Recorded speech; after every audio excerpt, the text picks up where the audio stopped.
Oh, what's going on? Didn't notice you there. I know why you're here. You're here for another Nathan Payne's wholesaling story time. Painless tales from the trenches. You're here because you want to hear about my first deal. If you weren't here on the last one, I talked about how I got started in wholesaling, and today I'm going to be talking about how I got my first deal. All right. So if you want to know exactly how I got my first deal, not only how I got my first deal, but the crazy intricacies of the deal, because it was my first one I did not know I was doing. If you were on the last episode, you would find out that I just tried to figure it out. And that's what we're going to do today is we're going to explain exactly how I did it and how you can learn from the mistakes and a lot of the ups and downs that I went through, so you don't have to go through the same pain that I went through trying to figure all this wholesaling stuff out myself. So that's why we got the wholesaling story time today. And again, it is live, so I don't have anything pre-recorded or anything for you guys. It's not perfect. I'm just going to come and tell you, I got a couple bullet points. I'm going to tell you to my best ability what happened 5 years ago. Okay. I love journaling, and I wrote down, since I've started my entrepreneurship journey in real estate, I've wrote down pretty much all my experiences. I've been extremely consistent with writing. So journaling my stuff. So I'm taking you guys back to the summer of 2018. All right. It's written here, but I'm going to tell you about it. All right. So welcome. If you're watching this live, I appreciate you. And if you're not watching it live and you watch it later, I appreciate you. Again, the reason I'm doing this is because my journey in wholesaling when I first started it wasn't pretty. Okay. And I know there's a lot of ups and downs to it. So my journey and my goal on this journey, taking you guys through it, is to make sure that you guys can not go through a lot of the things you don't have to, a lot of the problems that I faced. All right. So let's dive right in on that first deal I got after 3 months of cold calling. Okay. So on the last episode of Nathan Payne's wholesaling story time, I talked to you guys about how we met with a broker and he's like, oh yeah, I just had a dream about wholesaling. And you guys, I saw your posts about wanting to get into wholesaling. Maybe we can team up. So he gave us a spot. He gave us an office to work at. He gave us a mojo dialer and he said, just call these expired listings lists. So me and Corey started hammering the cold calling lists. We had the list that he gave us, and especially the expired listings. And this is actually how we met Donald, who's the star of our episode today, of our story today. Donald is from Croatia, and he is the one that we were able to do a deal with. He came from the expired listings list. It's a pretty interesting story. So this is how it works. We're going to start with Donald. So we're cold calling this list of expired listings. And what's going on is we're calling. Everyone's saying, oh man, no, I'm not interested. I'm not interested. We finally get someone. That's interested. And he doesn't honestly sound that interested in selling for cash. He's just like, yeah, what's your offer? And, for us, when we first started, we were just like, okay, yeah, I guess he wants an offer. So we set an appointment to go to his house, and it was like 1-2 o'clock. We went to go see his house, and I'll still remember when he opened the door. He looked sad. He wasn't looking like he was too happy, but it was middle of the day. He looked like he hadn't slept in a while. He's like, come on in. And we go inside his house, and he ends up explaining to us that he lost his job a little bit ago, and he tried to sell his house on the MLS, but didn't have any luck. That's why he was on the expired listings list, is because he sold, didn't get the offers he wanted. So he was like, whatever, I'm just going to let the bank take it. And he just hadn't made a payment in months, and he was just sleeping all day. And,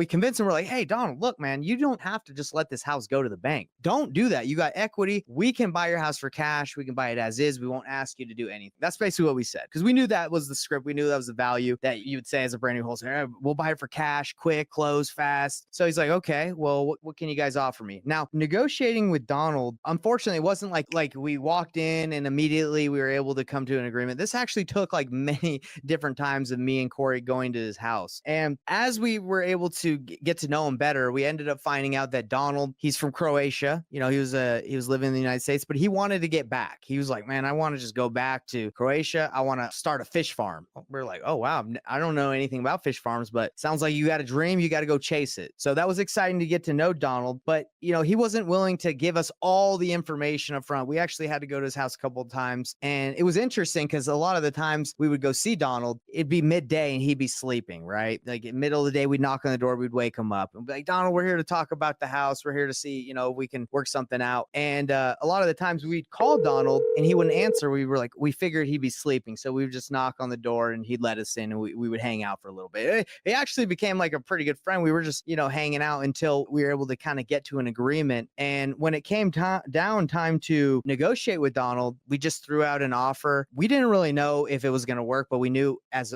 brand new wholesalers, you just got to get it low. So we offered low. We offered 185, which we felt was low. And he agreed. He's like, okay, all right, sounds good. When can we close? We set it out for like 2 weeks. So as brand new wholesalers, we had just done the first step of what we've been taught. Just find a deal. That's what we had been taught at the time. That's what most people get taught, which I'm not an advocate for just putting stuff under contract when you don't know if you can sell it, as you're going to find out in this story of like the bad things that can happen. But we got it under contract, and now we were like, well, we got to find a buyer. We have to find someone, and we had no clue how to find a buyer whatsoever. And it was a big struggle. It was a very big struggle to find a buyer for this deal because, again, we had no idea what to do. So what ended up happening is the broker who we had worked with that had let us work in the office, that gave us the Mojo dialer and the desks and the place to work. He's like, hey, why don't we send out your deal to all the real estate agents in the state of Utah? We'll just say, hey, look, wholesaling this deal, who has a cash buyer? And he blasted out to thousands of real estate agents, and which is not a good idea. We later found out. He ends up sending out this deal to all the agents, and we start getting tons of calls of agents being like, yeah, can we send our buyers, our families that want to buy the house through? And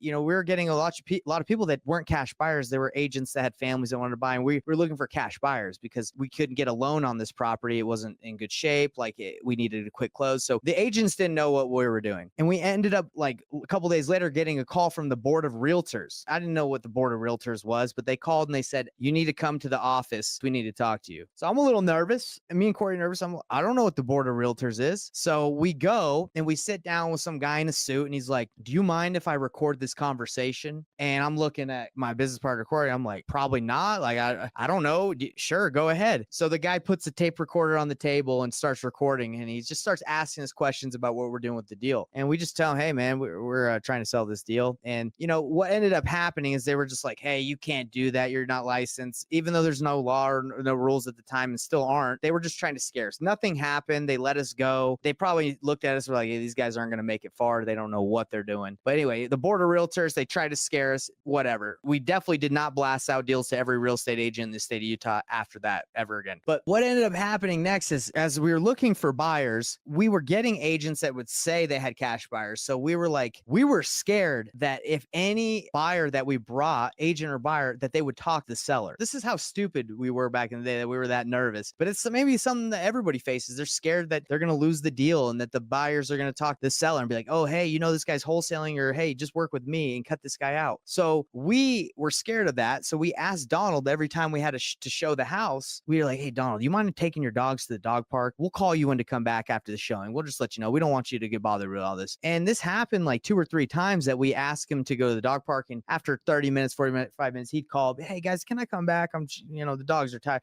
Yeah, come on back. And we'd be done. But now, knowing what I know now, you don't have to send anyone out of the house. That's so dumb. But again, there was the mindset of like, we didn't know what we were doing. We were scared. So we ended up finding a buyer on one of the Facebook groups, the real estate Facebook groups in Utah. And his name was Roger. And he's like, I'll buy the house. And guess what? He ended up offering exactly what we had it under contract for. He offered 185. And we're like, oh, can you pay a little bit more than 185? That's what we got it for. He's like, nope. So at this moment, we got to freaking renegotiate. I've never renegotiated a real estate deal at this point. So we just sat down with Donald and we said, hey, Donald, we offered the wrong price. We can't buy it at 185. We're going to have to renegotiate. And he's like, well, what's the price, guys? And we're like, 180. He's like, okay, sure.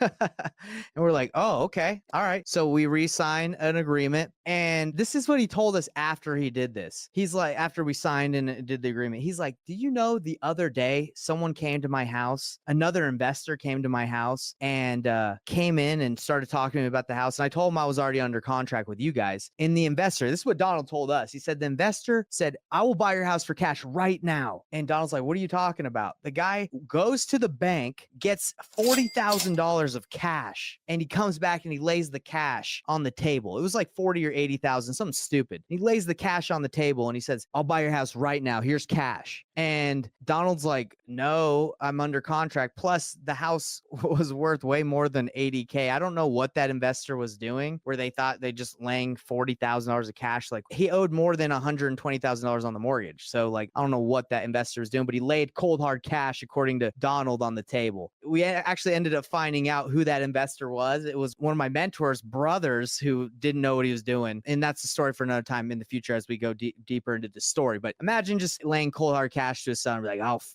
buy it right now. And they're like, what are you talking? That's not how real estate works. After that, we were able to renegotiate the deal, through Payne and get Roger to agree. We signed the assignment and we assigned the deal to Roger. And guys, when it came down to the closing date, you think we felt confident and comfortable? No, we didn't. We were scared that the guy at close would just like look at the documents and just be like, nah, I don't want to sell. Because again, we didn't know what could happen. So we ended up meeting Donald at the title company. We're like, hey man, we'll meet you there, because we wanted to make sure he would sign. We wanted to, and if there were any issues, we wanted to see if we could overcome those objections at the title company, if there were any, which there's not. So anyway, we go there and there's like a glass window as he's signing with the title company, and we're watching him sign. Me and Corey were like, looks like he's signing. So he ends up signing, everything's fine, and they hand us, after he signs and it funds, we later get the check for $5,000. That's my first deal, $5,000. I felt great. Now, $5,000 is not a lot, but it was the proof of concept that made it exciting about this deal. We were like, oh, this is real. And it was crazy because, like I said, $5,000 not a lot after 3 months of work, and we had to split the deal with me and Corey. Anyway, it was a proof of concept, and we were excited to get it done. And add a cherry on top of all that, everybody, Donald, as he was moving back to Croatia, he had a bunch of stuff at the house. And I don't want to say cheapskate, but I was born like, hey, if something's free, go get it. Like I grew up like, hey, I liked going to thrift stores growing up. I liked doing all that. So when he left, he's like, hey, you can have pretty much anything here. And I was like, word? For real? And I had just moved into a house like, a couple minutes away. And, I didn't have a lot of shovels or garden tools or any of that. And he had a ton of that stuff. So I went over there, picked up a bunch of shovels, a bunch of rakes and hoes and whatever. And I just grabbed whatever I could that I thought was valuable. And I don't do that anymore. That was a cool thing for me to do back in the day. I thought it was fun. It was like a treasure hunt that you could go and get stuff from people's houses if they left and it was good. All right. So anyway, that was the cherry on top. And guys, look, as I reflect on this, there's a lot of lessons learned that you guys don't need to